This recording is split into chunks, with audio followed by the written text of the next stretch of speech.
आइए दोस्तों, आज हम देखते हैं उत्तर प्रदेश पीसीएसजी की मुख्य परीक्षा में जो पीटी है उसमें जो माइनर एक्ट 9 जोड़े गए हैं उनमें से हम आज एक को पढ़ेंगे और उसके एमसीक्यूज को लगाएंगे। ठीक दोस्तों, तो चलिए कौन से एक्ट हम पढ़ेंगे।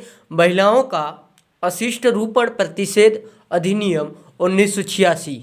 ठीक दोस्तों, हम इसको आज पढ़ेंगे, इसके एमसीक्यूज को देखेंगे। इसमें महिलाओं के प्रतिषेध अधिनियम में 10 धाराएं दिए गए हैं। ठीक है, इसमें बताया गया है कि महिलाओं का अश्लीलता पर प्रतिबंध कैसे है, महिलाओं का शक्ति कंपनियों का अपराध, ठीक है, संज्ञेय अपराध, अजमानती अपराध और राज्य सरकार द्वारा कैसे नियम बनाए जाएंगे। ठीक है, इसमें अश्लीलता पुस्तकों पर प्रतिबंध लगाया गया है। ठीक दोस्तों, तो इसके हम एमसीक्यूज के बारे में जानेंगे। ठीक है, indecent representation of woman provision act 1986।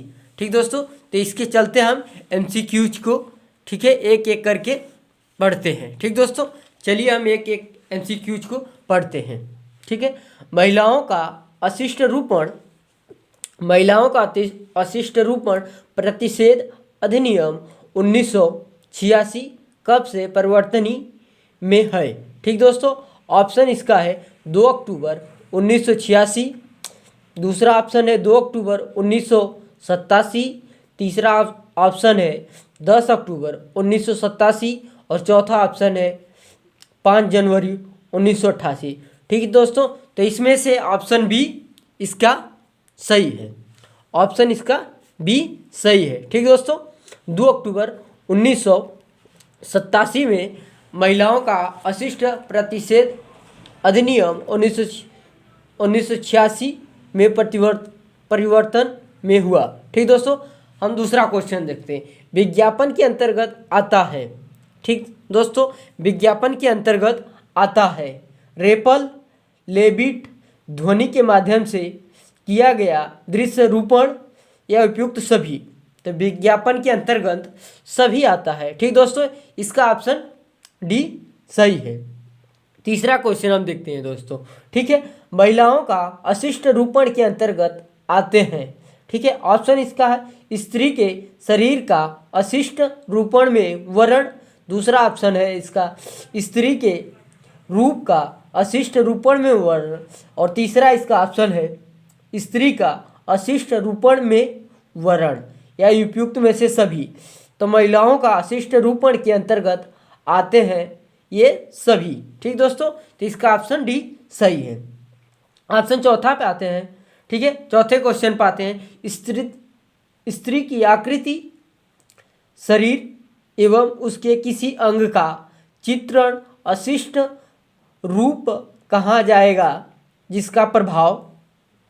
ठीक दोस्तों, इसका ऑप्शन है ए में अशिष्ट हो, बी में इसका है स्त्रियों के लिए अपमानजनक और निंदा हो। ठीक है, तीसरे का इसका है लोक नैतिकता को भ्रष्ट या विकृत करने वाला हो या उपयुक्त में से सभी। तो इसका चौथे का आंसर सभी है। ठीक है दोस्तों, ये सभी आते हैं स्त्रियों के अंग के चित्रण में। ठीक है दोस्तों, हम अगला क्वेश्चन पर चलते हैं।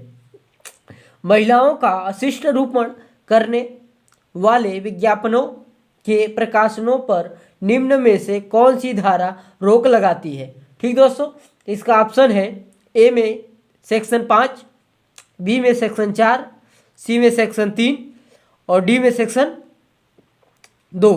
तो इसका महिलाओं का प्रतिषेध विज्ञापनों पर रोक लगाने के लिए सेक्शन 3 में बताया गया है। ठीक दोस्तों, अब चलिए अगला क्वेश्चन पर चलते हैं। ठीक दोस्तों, महिलाओं का अशिष्ट रूपण करने वाले पुस्तकों आदि के प्रकाशन या डाक से भेजने पर रोक लगाना। ठीक दोस्तों, इसका ऑप्शन दिया है ए में सेक्शन 3, बी में सेक्शन 4, सी में सेक्शन 5 और डी में सेक्शन 6।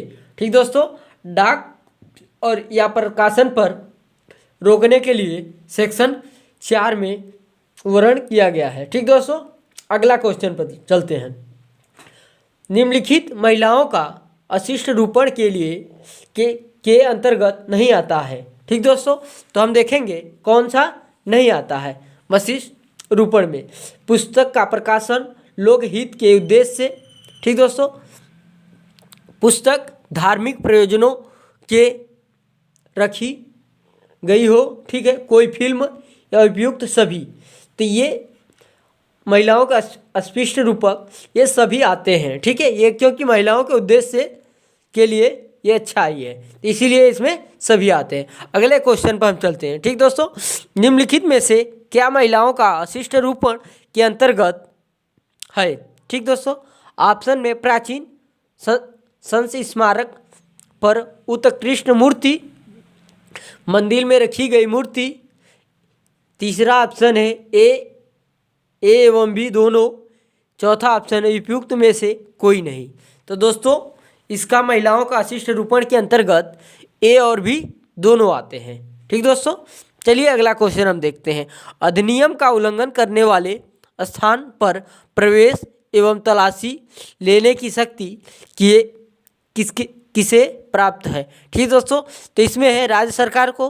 राज्य सरकार, दूसरा ऑप्शन है राज्य सरकार द्वारा प्राधिकृत कोई राजपत्रित अधिकारी को। तीसरा ऑप्शन है केंद्र सरकार द्वारा प्राधिकृत कोई पत्राधिकारी को। चौथा ऑप्शन है इसमें या तो बी या तो सी। ठीक दोस्तों, तो इसका ऑप्शन है तलाशी करने का किसी स्थान पे राज्य सरकार द्वारा प्राधिकृत कोई राजप्रति अधिकारी को। ठीक है, राज्य सरकार द्वारा किसी अधिकारी को ये शक्ति प्राप्त है, वो तलाशी कर सकता है, ठीक, इस अधिनियम के थ्रू। अगला क्वेश्चन हम देखते हैं।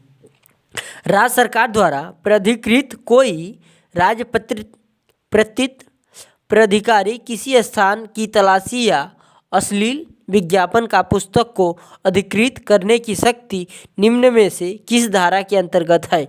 ठीक दोस्तों, तो हम देखेंगे किस धारा के अंतर्गत है। तो ये किस धारा के अंतर्गत है? तो ऑप्शन ए में है धारा 4, बी में है धारा 5 और सी में है धारा 6 और डी में है धारा 7। तो किसी भी अश्लील की तलाशी करने के लिए, विज्ञापन को पुस्तकों पर रोक करने के लिए ये धारा 4-5 में दिया गया है। ठीक दोस्तों, ये धारा 5 में दिया गया है। अगला हम क्वेश्चन देखते हैं। ठीक दोस्तों, अगला हम क्वेश्चन देखते हैं कौन सा है।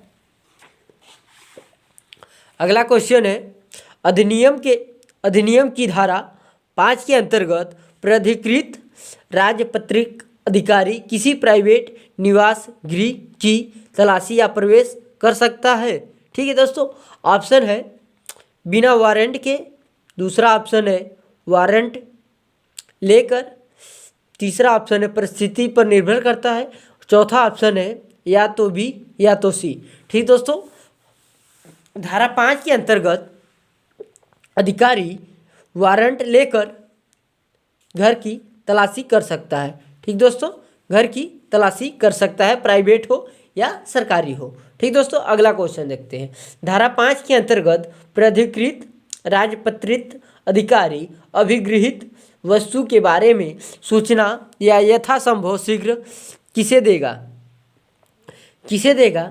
ऑप्शन है इसका ए में उपखंड मजिस्ट्रेट को, बी में जिला मजिस्ट्रेट को, सी में निकटतम मजिस्ट्रेट को और डी में संबंधित मजिस्ट्रेट को। ठीक है, तो इसका है इसके अंतर्गत सही है निकटतम मजिस्ट्रेट को। जो मजिस्ट्रेट उसके पास में रहेगा उनको वो संदेश सूचना देंगे। ठीक दोस्तों, अगला क्वेश्चन हम देखते हैं। ठीक है, इस अधिनियम के उपबंधों का उल्लंघन करने वाले दंडनीय किया जाएंगे। ठीक है, किस सेक्शन में दिया गया? तो ये सेक्शन 6 में दिया गया है। ठीक दोस्तों, अगला हम क्वेश्चन देखते हैं। कोई व्यक्ति जो इस अधिनियम की धारा 3 या 4 के उपबंधों का उल्लंघन करता है तो वह दंडनीय होगा। ठीक दोस्तों, कारावास से जिसकी अवधि 2 वर्ष तक की हो सकती है। दूसरा ऑप्शन है जुर्माने से जो 2000 रुपये तक हो सकती है। तीसरा उपयुक्त में से ए या तो बी। चौथा उपयुक्त में से ए एवं बी दोनों। ठीक दोस्तों, तो इसका ऑप्शन हो जाएगा ये दोनों। ठीक है, 2000 रुपये से और कारावास से रुपये। ठीक दोस्तों, अगला हम देखते हैं, कंपनी द्वारा अपराध को दंडनीय बनाया गया है किस धारा में? सेक्शन 7 में, सेक्शन 8 में, सेक्शन 9 में और सेक्शन 10 में। तो ये दंडनीय सेक्शन 7 में बनाया गया है। ठीक दोस्तों, अगला क्वेश्चन देखते हैं, अधिनियम के अधीन यदि कोई अपराध कंपनी द्वारा किया गया है तो निम्न में से कौन उत्तरदायी होगा? ऑप्शन है कंपनी, दूसरा ऑप्शन है कंपनी के कारोबार का संचालन करने वाला भारसाधक व्यक्ति, तीसरा है इसमें मतलब सी, ए और बी दोनों, डी है ए या तो बी। ठीक दोस्तों, तो इसमें कंपनी भी होगा और कंपनी को चलाने वाला भारसाधक व्यक्ति भी वो भी होगा। ये इसमें ए और बी दोनों सम्मिलित हैं। ठीक दोस्तों, अगला क्वेश्चन पर हम देखते हैं। अगला क्वेश्चन है, ठीक दोस्तों, इस अधिनियम की धारा 8 के अधीन अपराध होता है। ऑप्शन है ए में संज्ञेय और जमानती, बी में है असंज्ञेय और जमानती, सी में है असंज्ञेय और अजमानती और डी में है संज्ञेय और अजमानती। तो सेक्शन 8 में के अधीन अपराध है संज्ञेय और जमानती। ठीक दोस्तों, अगला क्वेश्चन पर हम चलते हैं, इस अधिनियम के अधीन नियम बनाने की शक्ति किसे प्राप्त है? उच्च न्यायालय को, दूसरा ऑप्शन है केंद्र सरकार को, तीसरा है राज्य सरकार को, चौथा है न्यायालय को। ठीक दोस्तों, तो इसमें नियम बनाने की शक्ति केंद्र सरकार को प्राप्त है। ठीक है, अगला क्वेश्चन पर हम चलते हैं, महिलाओं को संज्ञेय और अजमानती बनाया गया है किस सेक्शन के द्वारा? ठीक है, तो ए में है सेक्शन 6 के अंतर्गत, बी में है सेक्शन 7 के अंतर्गत, सी में है सेक्शन 8 के अंतर्गत, डी में है सेक्शन 9 के अंतर्गत। तो ठीक है, तो संज्ञेय एवं अजमानती बनाया गया है सेक्शन 8 के अंतर्गत। ठीक दोस्तों, सेक्शन 8 के अंतर्गत बनाया गया है। अगला क्वेश्चन पर हम चलते हैं, सद्भावना से किए गए कार्यों हेतु संरक्षण प्राप्त है किस सेक्शन में? ऑप्शन है सेक्शन 7, सेक्शन 8, सेक्शन 9 और सेक्शन 10। ठीक है, संरक्षण महिलाओं को सद्भावना द्वारा प्राप्त है सेक्शन 9 में। ठीक दोस्तों, सेक्शन 9 में। अगला क्वेश्चन पर हम चलते हैं। ठीक दोस्तों, महिलाओं का अशिष्ट रूपण प्रतिषेध अधिनियम, ठीक दोस्तों, अधिनियम 1986 किस धारा में महिलाओं का अशिष्ट रूपण को परिभाषित किया गया है? तो ये परिभाषित किया गया है, ठीक दोस्तों, ये परिभाषित किया गया है, ऑप्शन है इसका, सुन लीजिए, धारा 1, धारा 2 ग, धारा 2 च और धारा 4 ग में। तो इसकी परिभाषा महिलाओं की प्रतिषेध अधिनियम की दिया गया है 2 ग में। ठीक दोस्तों, 2 ग में इसकी परिभाषा दी गई है। ठीक दोस्तों, तो आज हमने इसकी 21 MCQs को देखे और ये महत्वपूर्ण MCQs है। ठीक दोस्तों, आप लोग 1 से 2 बार रिवाइज करेंगे, आप लोग को याद हो जाएगा। जय हिंद, जय भारत।